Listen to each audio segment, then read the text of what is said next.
आप में से अधिकतर लोगों को पता होगा एथर ने अपने एथर 450S का जो प्राइस है वो कम कर दिया है। कितने से कम किया है? 20,000 रुपये कम कर दिया है। मतलब जो पहले 1,29,999 था वो अब घट के हो चुका है 1,09,999। उसके बाद ये स्कूटर भी एक अच्छे प्राइस सेगमेंट के अंदर आने वाला एक अच्छा स्कूटर बन चुका है, लेकिन कंपटीशन इस प्राइस सेगमेंट में भी काफी सारा है। अभी एथर 450S के लिए सबसे बड़ा कंपटीशन आज की डेट में अगर कोई स्कूटर है तो वो है बजाज की तरफ से आने वाला बजाज चेतक अर्बन 2024, क्योंकि इन दोनों की प्राइसिंग में ज्यादा डिफरेंस नहीं है, सिर्फ 5-6 हजार रुपए का डिफरेंस आने वाला है। और ऑन रोड के अंदर आने के बाद तो मुझे लगता है ये डिफरेंस भी नहीं आएगा, क्योंकि इन दोनों ही स्कूटर्स के अंदर सिर्फ 5,000 रुपए का डिफरेंस है। देखो, शुरुआत करते हैं सबसे पहले लुक्स से ही। तो लुक्स की बात करें तो नो डाउट एक क्लासी स्कूटर है और दूसरा है स्पोर्टी लुक वाला। अब स्पोर्टी लुक वाला कौन सा है आप सबको पता है, एथर का 450S थोड़ा सा स्पोर्टी लुक लगता है, काफी शार्प एजेस इसमें देखने को मिलते हैं। वहीं दूसरी तरफ बजाज का चेतक अर्बन 2024 की बात करें तो ये एक प्रॉपर क्लासी स्कूटर है जो आपकी फैमिली के अंदर हर किसी को पसंद आ सकता है। किसी की एज अगर 20-22 साल है तो उसको भी पसंद आ सकता है, किसी की एज अगर 50-55 साल है तो उनको भी पसंद आ सकता है। अब जब लुक्स की बात चली रही है तो बात कर लेते हैं सबसे पहले टायर्स की। देखो, दोनों के अंदर ही आपको 12 इंच के एलॉय व्हील देखने को मिल जाते हैं। फिर अगर बात करें सस्पेंशन की तो एथर 450S के अंदर आपको मिलता है टेलीस्कोपिक फॉक, लेकिन बजाज चेतक के अंदर आपको सिंगल फॉक ही देखने को मिलता है फ्रंट के अंदर। बट हाँ, इसका काफी मजबूत है, अभी तक एक भी कंप्लेन नहीं आई है इसके जो सस्पेंशन है उसके टूटने की या फिर उसके अंदर कोई भी इशू की। फिर अगर रियर की बात करें तो एथर 450S के अंदर आपको रियर में ड्यूल सस्पेंशन देखने को मिलते हैं, ड्यूल स्विंग आर्म देखने को मिलते हैं, लेकिन बजाज चेतक अर्बन के अंदर आपको देखने को मिलता है सिंगल स्विंग आर्म के साथ में ही सिंगल सस्पेंशन। दोनों के बूट स्पेस की बात करें तो बूट स्पेस में ज्यादा डिफरेंस नहीं है। एथर 450S के अंदर 26 लीटर का मिलेगा, बजाज चेतक अर्बन के अंदर आपको 22 लीटर का बूट स्पेस मिलेगा। फाइनल में जरूर आएंगे कि आपको कौन सा लेना चाहिए, लेकिन उससे पहले बात करते हैं दोनों की स्पेसिफिकेशंस पे और परफॉर्मेंस के ऊपर। अब जब स्पेसिफिकेशंस की बात आ ही रही है तो स्पेसिफिकेशंस में सबसे पहले चीज जो हम कवर करते हैं वो होता है मोटर। फिर सेकेंडली हम कवर करते हैं इसकी बैटरी को। अभी मोटर की बात करें तो दोनों के अंदर जो है मोटर डिफरेंस है। एथर 450S के अंदर आपको मिड ड्राइव मोटर मिलती है जिसकी पीक पावर 5400 वॉट की है। अब मोटर के मुकाबले में नो डाउट जो मिड ड्राइव मोटर होती है, बेल्ट ड्राइव मोटर होती है, वो ज्यादा पावरफुल होती है। उसका पिकअप नो डाउट बाकी के कंपैरिजन में काफी अच्छा होता है। वहीं दूसरी तरफ बात करें बजाज चेतक अर्बन के अंदर कौन सी मोटर है तो उसके अंदर आपको साइड माउंटेड मोटर मिलती है जिसकी पीक पावर 4080 वॉट की है। तो मोटर के अंदर जो एथर 450S बेटर है। फिर बात करें अगर ब्रेकिंग सिस्टम की तो एथर 450S के अंदर आपको ड्यूल ही डिस्क ब्रेक देखने को मिलते हैं। वहीं बजाज चेतक अर्बन के अंदर आपको ड्यूल ही ड्रम ब्रेक देखने को मिलने वाले हैं, फ्रंट में भी और रियर में भी। एथर 450S के अंदर आपको 4 मोड देखने को मिलते हैं, eco, ride, sport and warp mode. वहीं टॉप स्पीड की बात करें तो 90 किलोमीटर/आवर की टॉप स्पीड देखने को मिलती है आपको इसके टॉप मोड पे, मतलब रैप मोड के अंदर। वहीं दूसरी तरफ बात करें बजाज चेतक अर्बन की तो इसके अंदर आपको 2 ही मोड देखने को मिलते हैं, एक होता है इको और दूसरा होता है स्पोर्ट।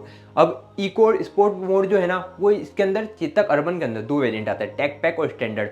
स्टैंडर्ड के अंदर आपको इको ही देखने को मिलेगा जिसकी प्राइसिंग 1,15,000 रुपए शोरूम है, लेकिन अगर आप टेक पैक लेते हो तो 8,000 रुपए एक्स्ट्रा पे करने पड़ेंगे। वहां पे आपको स्पोर्ट मोड भी देखने को मिलेगा जिसके अंदर टॉप स्पीड आ जाती है 73 किलोमीटर/आवर की। अभी इसके अंदर देखो 2 वेरिएंट है, तो सेम एथर 450S के अंदर भी है। अगर आपको इसके अंदर प्रो पैक लेना है तो उसके अंदर आपको 10,000 रुपए एक्स्ट्रा पे करने पड़ेंगे। वहां पे आपको प्रो पैक मिल जाएगा जिसमें आपको काफी सारे एडवांस फीचर भी देखने को मिलते हैं जो एप्लीकेशन से रिलेटेड होते हैं। तो दोनों के अगर प्रो वेरिएंट लेने हैं तो दोनों के अंदर अगर स्मार्ट फंक्शंस वाले वेरिएंट लेने हैं तो दोनों का प्राइस वापस वही सिमिलर आ जाता है। तो अभी अपन आगे बढ़ते हैं इसकी बैटरी के ऊपर। तो दोनों के अंदर बैटरी सिमिलर लगी हुई है, लगभग 3 किलोवाट की ही, एक में 2.9 है एक में 3 है, तो मतलब ज्यादा डिफरेंस नहीं है। एक्चुअल रेंज बताऊं ना मैं आपको तो मैं आपको हमेशा कहता हूं कि अगर 3 किलोवाट की बैटरी है ना तो एक्चुअल रेंज 90 से 100 किलोमीटर ही मिलने वाली है। फिर चाहे आपको कोई सा भी व्हीकल उड़ा के देख लो, हाँ कार्ब वेट की वजह से 5-7 किलोमीटर का फर्क आ सकता है, लेकिन 90 से 100 के आसपास ही मिलने वाली है। तो एथर 450S की एक्चुअल रेंज जो है वो कंपनी बताती है, मतलब रियल वर्ल्ड में 90 किलोमीटर की, मुझे लगता है 85 मिल जाएगी इको मोड पे।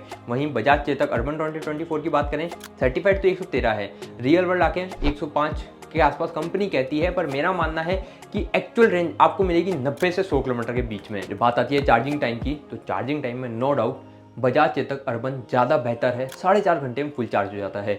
वहीं दूसरी तरफ एथर का 450X 8.5 घंटे लेता है पूरा चार्ज होने के लिए, जो कि मुझे लगता है कहीं से भी वर्थ इट नहीं है। यार हम एक इलेक्ट्रिक व्हीकल चला रहे हैं, 8.5 घंटे तक हम इंतजार करें कि वो 0 to 100% हो और उसके बाद वो सिर्फ 80-90 किलोमीटर ही चले। तो यहाँ पे मुझे लगता है कि थोड़ा सा एथर 450X मात खाने वाला है। अगर इसका चार्जिंग टाइम 4, 4.5 या 5 घंटे तक हो जाए तो ज़्यादा बेनिफिशियल रहेगा, हर कोई इसको ईजिली परचेस कर पाएगा और लोग सोचने नहीं पड़ेगा कि यार इसमें इतना ज़्यादा चार्जिंग टाइम लग रहा है। फिर बात करें वारंटी की, तो दोनों में ही आपको 3-3 साल की वारंटी मिलती है और 50,000 किलोमीटर तक की ही वारंटी मिलती है। तो ये तो हो गई सारी स्पेसिफिकेशन, परफॉर्मेंस और सारे फीचर्स की बात आती है फाइनली कि आपको कौन सा लेना चाहिए। अभी देखो, मैं आपको हमेशा कहता हूँ कि अगर आप यंगर हो, आपको स्पोर्टी लुक चाहिए, थ्रिल राइड चाहिए, आपको अच्छी पावर चाहिए, तो नो डाउट आप बजाज चेतक पे कभी मत जाना। बजाज चेतक के अंदर आपको वो पावर नहीं मिलेगी, लेकिन बजाज चेतक एक सिटी राइड के लिए काफ़ी अच्छा स्कूटर है, क्योंकि फुल्ली मेटल बॉडी के साथ आता है। मेटल बॉडी के साथ मैंने हर बार कहा है कि कोई भी स्कूटर आप मार्केट में अवेलेबल नहीं है जो कि प्रीमियम सेगमेंट में हो। क्लियर है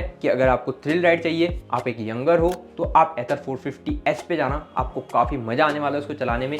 लेकिन अगर आप एक फैमिली स्कूटर देख रहे हो कि यार एक फैमिली स्कूटर हो जिसको हर कोई इजीली एक्सेस कर पाए, तो उसके लिए बजाज चेतक अर्बन 2024 काफ़ी बेहतर है। हालांकि एथर 450S भी आपके लिए एक मतलब हर कोई एक्सेस कर सकता है, बस लुक की बात है कि आपको लुक कौन सा पसंद आ रहा है, क्योंकि दोनों के अंदर ये आपको की फीचर मिलता है। एक के अंदर आपको फिजिकल की मिलती है, लेकिन दूसरे में फॉब की मिलती है। फॉब की भी काफ़ी अच्छी है, मतलब ऐसा कुछ डिफरेंस नज़र नहीं आता। फॉब की कैसी होती है, जैसे हम कार की होती है ना, उसी तरीके से फॉब की होती है कि आप की पास में है, आप बटन दबाओ और व्हीकल स्टार्ट हो जाएगा। एथर 450S के अंदर आपको वो जो पुराना फील चाहिए ना आपको कि यार हम की से ही व्हीकल को स्टार्ट करें, तो एथर 450S में मिलने वाला है। तो आई होप आपके सारे डाउट जो थे एथर 450S को लेके, बजाज चेतक अर्बन दोनों के बीच के कंपैरिजन को लेके सारे क्लियर हो चुके होंगे। फिर भी रह चुके हैं तो मुझे कमेंट में जरूर बताना, मैं पूरी कोशिश करूँगा आपको जल्दी जल्दी रिप्लाई देने की। और इसी तरीके के और वीडियो के लिए चैनल को सब्सक्राइब करके बेल आइकन जरूर दबा देना। मिलता हूँ अगले वीडियो में। Okay, bye.